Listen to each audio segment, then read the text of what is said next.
भिक्षु की दृष्टि। भिक्षु अखंडानंद जी ने सस्ता साहित्य मंडल की स्थापना की थी। उनका ध्येय यह था कि उत्तम साहित्य जन जन तक पहुंच सके।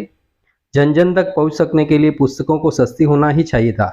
एक सामान्य नागरिक अथवा निर्धन व्यक्ति की उन्हें कितनी चिंता रहती थी, यह एक छोटे से प्रसंग से प्रकट होता है। एक दिन किसी भले मानस ने उन्हें एक खोटा रुपया टिका दिया। भोले भाले भिक्षु रुपया लेकर अपने संस्था भवन को चले आए। बाद में किसी काम से कोई वस्तु लाने के लिए जब वह रुपया उन्होंने एक कर्मचारी को दिया तो उस कर्मचारी ने उस रुपये को देखकर कहा, महाराज यह तो बिल्कुल खोटा है।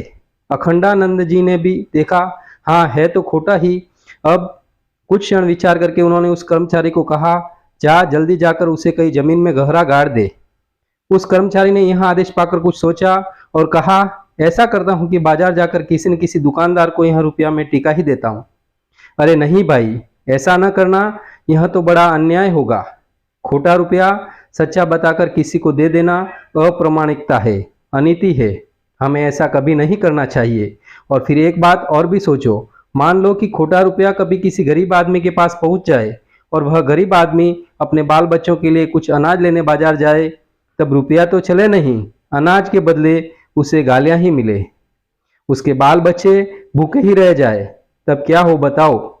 भिक्षु जी की यह बात उस कर्मचारी के गले उतर गई। उसने चुपचाप जाकर खोटे रुपए को जमीन में गाड़ दिया।